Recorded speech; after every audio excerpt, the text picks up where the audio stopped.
Welcome, I'm Streaky, this is Metropolis Mastering. Today I'm going to tell you what I know and what I don't know about compression.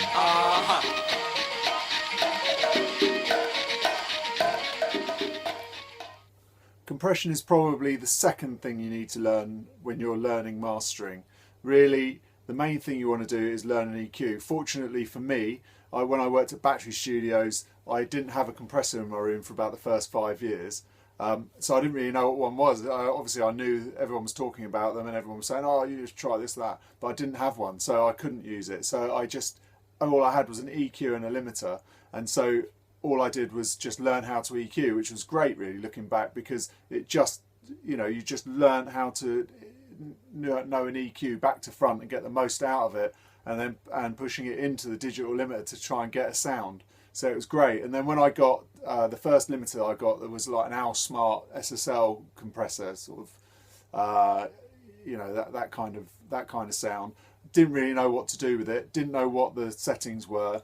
And to be honest, I'm still not 100% au fait with the settings, but the ears don't lie. So you just kind of go with what you know. But what I'll do is I'll take you off into shaky cam mode, show you all the different compressors I've got here. I've got a few varieties, and tell you how I use those, or how I've learned to use those over the years. Okay. So in one shot here, we've got 3 different types of compressors. We've got an optical compressor, which is the Masalek. We've got a multi-band compressor, and we've got a tube compressor. Now we'll start with the tube one, why not, seeing we're there. This also has an EQ on this side, but we'll forget that. This is the tube side. You've got a button here to be tube or non-tube, so I usually have it tubes in. I've had the tubes changed in this so that they've got some old 60s Philips ones in, so they just give a different vibe. You've got now the compression ratio, which is here, which is 1:1, and 2:1, 3:1, and then obviously everywhere in between. That's the compression against the signal. And then you've got a threshold, which is where it's grabbing the signal. So at what point is it going to grab what's going down? I told you this isn't going to be technical. And attack, which I always on this one have fully on slow, and then this on fast. But with the release times, if you want to get a bit more flavour of a compressor, you just pull the release out a bit more, because that's obviously going to hold onto the signal for a bit longer, and then use the compressor to hold onto that signal. So because it's doing that, you're going to get more sound from the unit. So with this one, it's not ultra fast anyway. So I kind of have it here, which gives us a bit of taste of it. The more I push, this is an input gain. The more I push into the compressor, then the more it pushes against the valves, and so that gives a different sound.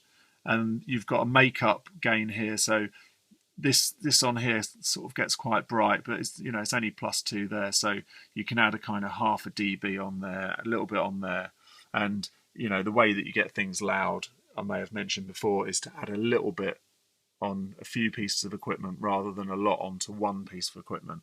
So that's where I'm gaining, say, a dB here, and then I'll be, on this one I might gain another dB, blah blah. But on this one, then, this is they're all similar setup. This is left and right. You've got input gain again, so you can go up, and then you've got the output.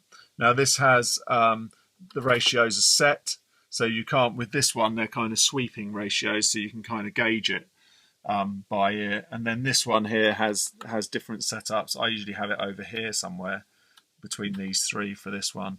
And then the attack again is quite open, so that it will let a lot of the attack of the drums go through. If it's too tight, it can sometimes suck and lose a little bit of the attack on the front end of some instruments. This I've got it on super fast. This is very fast, this compressor, and it sounds great. But if you start pulling it out on some classical pieces, you get a really nice sound. It's a lovely clean Masalek sound. I think I've done the multiband in another video, so I won't bore you with that again. Over here we've got the Manley, which is a really classic manly sounding compressor. It's got, this is always set up the same. Now, one thing about compressors is you end up getting the sounds you like, and then you just have it set up in that sound all the time, and then you either push more into it or not, depending on what you're going for. And then a lot of the times it's either in or it's out. Now that's, you might think, okay, well, you're changing the setup all the time. You are kind of tweaking a little bit, but not majorly, because you know the sound of it, and then that's the flavour that you're going to add to the master. So that's, which is obviously a bit of a luxury because I've got a few different things to play with. So so this is always kind of set up like this, a bit temperamental because it's not the mastering one. So with this, you always have it on a very slow attack again. Super fast release here. You can see recovery is on fast, so that it's not sucking on the music. It's going quick. Another thing about mastering compressors, while I think about it, is that you should never the needle should never move. So when you're doing mixing, it's totally different because you're obviously using it on solo instruments. But in mastering, if the meters are moving, then you're doing too much. That's the kind of basic rule for that. This all I do with this is just push more input. So again, like I said on the Avalon, if you push more input in, then you're getting a richer sound and you're using more of the tube. So that's kind of what I'm doing there, and obviously that gives me another bit of gain going in through the desk. I've got an old Neumann here, which has got a bass cut on it. So all it's doing is the mids and the tops, which is brilliant because this is really sharp and real sort of 70s sounding compressor on guitars and vocals. It's quite nice. It's a bit edgy sometimes, but it's got a kind of very metally kind of sound. So that's from an old cutting lathe. There's some EQs that are similar that go with it, but they're absolutely brilliant if you get a chance to buy one. Well, there it is. That's how I use compressors in my room.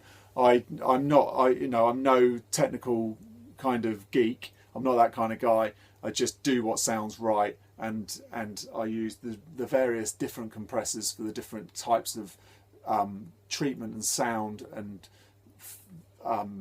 warmth or glue that I need for that track. So if you've got any questions, please leave them in the comments. Please subscribe, and thanks for watching. See you next time. Here we go.